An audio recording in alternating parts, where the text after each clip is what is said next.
বগুড়া থেকে রংপুরের বুক চিরে নীলফামারীর সৈয়দপুর পর্যন্ত গ্যাস সঞ্চালন লাইন উদ্বোধন হয়েছে ২ বছর আগে।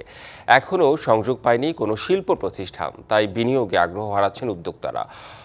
ক্ষুব্ধ ব্যবসায়ী মহল। কর্তৃপক্ষ বলছে সংযোগ কাজ চলমান, শীঘ্রই শিল্প কারখানায় শুরু হবে সরবরাহ। রংপুর অঞ্চলের শিল্প বিকাশের বিপুল সম্ভাবনা থাকলেও শুধু গ্যাসের অভাবে স্থবির এ অঞ্চলের শিল্পায়ন। ফলে দেশের অন্যান্য এলাকার তুলনায় শিল্প বাণিজ্যে পিছিয়ে এ বিভাগ। বগুড়া থেকে নীলফামারী পর্যন্ত ১৫০ কিলোমিটারের গ্যাস সঞ্চালন লাইন স্থাপন করে নতুন আশার কথা শুনিয়েছিল আওয়ামী লীগ সরকার। ২০২৩ সালের ১৪ নভেম্বর রংপুরের পীরগঞ্জের নিয়ামতপুর এলাকায় এ লাইনের উদ্বোধন করে পেট্রোবাংলা।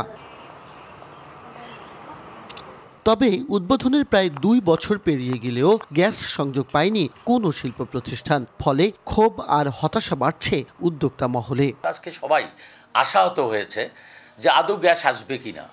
তারা উদ্বোধন করলেন, সেই গ্যাস লাইনে গ্যাস আছে কিনা। আমরা সম্ভাবনা দেখেছিলাম যে এই পাইপলাইনের মাধ্যমে এটা যদি সঠিক ব্যবহার করতে পারতেন তাহলে এই অঞ্চলে কিন্তু বেকারত্ব ঘুচিয়ে যেত। অতি সত্বর গ্যাস সংযোগ করে দেওয়া হোক, বিশেষ করে শিল্প কলকারখানায় অতি দ্রুত। তাতে আমাদের উত্তর অঞ্চলের এই বিশেষ করে রংপুর বিভাগ, রংপুর ডিস্ট্রিক্ট থেকে রংপুর বিভাগ সব আমরা ডেভেলপমেন্ট আমাদের বয়ে আসবে। ৪ গুণ শক্তিশালী এনজাইম ও অধিক ফেনা সমৃদ্ধ অরিক সিলভার ওয়াশ মাত্র ৭০ টাকায়। ব্যবসায়ীরা জানান, গ্যাস সংযোগ এই অঞ্চলের অর্থনীতির সমৃদ্ধিতে বড় ভূমিকা রাখবে। এতদিনেও গ্যাস সংযোগ দিতে না পারায় প্রশ্ন উঠেছে প্রকল্প বাস্তবায়নের গতি নিয়ে। ডিস্ট্রিবিউশন পাইপলাইন রংপুর বিসিকের গেট পর্যন্ত গেছে, সৈয়দপুর বিসিকের গেট পর্যন্ত, তারপর ইপিজেড এর গেট পর্যন্ত আছে।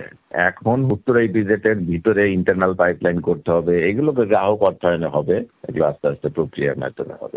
চলতি বছরের জুনে ১৩৭৮ কোটি টাকা ব্যয়ে নির্মিত এই প্রকল্পের সব প্রক্রিয়া শেষ করেছে কর্তৃপক্ষ। মাজিদ মাসুদ, ডিবিসি নিউজ, রংপুর।